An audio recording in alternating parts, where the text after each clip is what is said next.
My girls told me that he was sexually abusing them.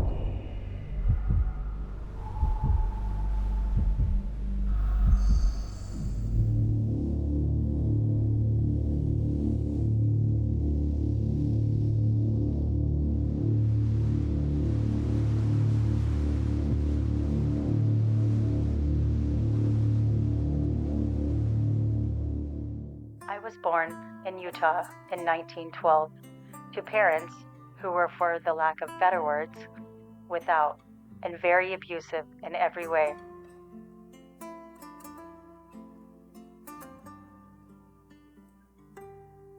That ended when my father kicked me out at 14. A couple of years later, in 1928, when I was 16, I married Vivian. Little did I know I was in for the worst abuse I would ever experience. That bastard loved drinking more than his kids and me, and boy did he get violent when he'd drink. I have the scars to prove it. Look at my hands, and this one on my neck. One day after he got home and started in on a fit, I had had enough of him. I was so damn tired of him beating me and my girls, only for the law to do nothing. I made him a special cup of coffee with a little extra sugar I had bought especially for him. But it wasn't enough because it only made him a little sick. In 1947, the state of Idaho finally granted me a divorce on the grounds of cruelty. If only that word could tell the whole story. I got out, but he got all the property, including my girls, and there was nothing I could do about it. In 1949, my girls told me that he was sexually abusing them and begged me to remarry the bastard. So I did. The next day, I got more of that special sugar and we went for a ride. Got a burger and I sprinkled the whole damn bottle on it. We went down by the river. He started to get sick as the devil took him. I threw the bottle in the river and watched it drift away. I took him to the hospital and let them take care of the rest. Can you believe that I'm the one that was convicted of murder when he harmed me and my girls for nearly 20 years? There had only been 11 months of my life when I was happy with Vivian. He had been so cruel to me and my girls all of our lives. I had my mind made up. He wasn't going to ruin my girls' lives like he had mine. The main reason I've done this crime is to save my girls' lives and their peace and happiness from their drunken father. All we ever had in our home was trouble with his mean and cruel ways with his drinking. Just a game to you, an escape for you. Oh, if you wonder how things get down to this, I'm not a commodity on someone's list. So if you think some steel could silence this, you got another thing coming. I'm not a tool that you could just abuse. I was raised in a household where violence was prevalent, and throughout my relationships as an adult, my marriage, domestic violence ended up also being extremely prevalent. I was raised in an abusive home. My mom was beat every day of my childhood, and that's how I grew up to believe that abuse is love and love is abuse. So I am 32. I am a mother of 5.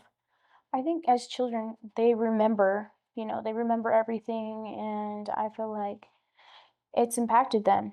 And so it's very important for me to break that cycle and,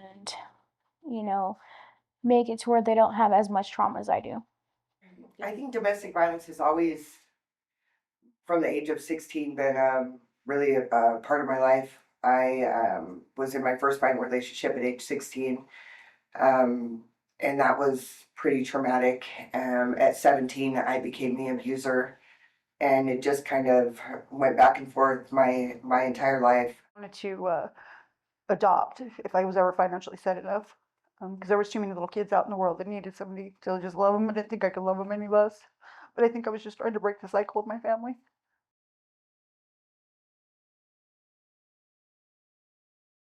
When there is some of that domestic violence within a resident, that they have they've experienced that, whether their conviction is because of domestic violence. Most likely, a female has in some way, shape, or form experienced that. And so depending on that trauma, I feel that the way that they relate to officers, to educators, to facilitators, to volunteers, you're going to have those instant trauma reactions. I've seen come through here that has been abused, and physical, sexual, emotional, have addictions to something. It might feel in the moment that they're stuck. They might feel like they don't have resources, but that there is a reason why things happen. I mean, I'm very pro-social. So, I mean, there's always a reason for anything and everything. But if you can learn from a bad experience, then you can consider it growing. Had to carry this burden, chain link husband, this is what he defined as freedom. Home slave, mother made, everyday birdcage, just one drop can make the change. Come on! Had to carry this burden, chain link husband, this is what we defined as freedom. Home slave, mother made, everyday birdcage, just one drop can make the change. Had to carry this burden, chain link husband, this is what we defined as freedom. Home slave, mother made, everyday birdcage, just one drop can make the change. To carry this burden, chain link husband, this is what we defined as freedom. Home slave, mother made, everyday birdcage, just one drop can make the change.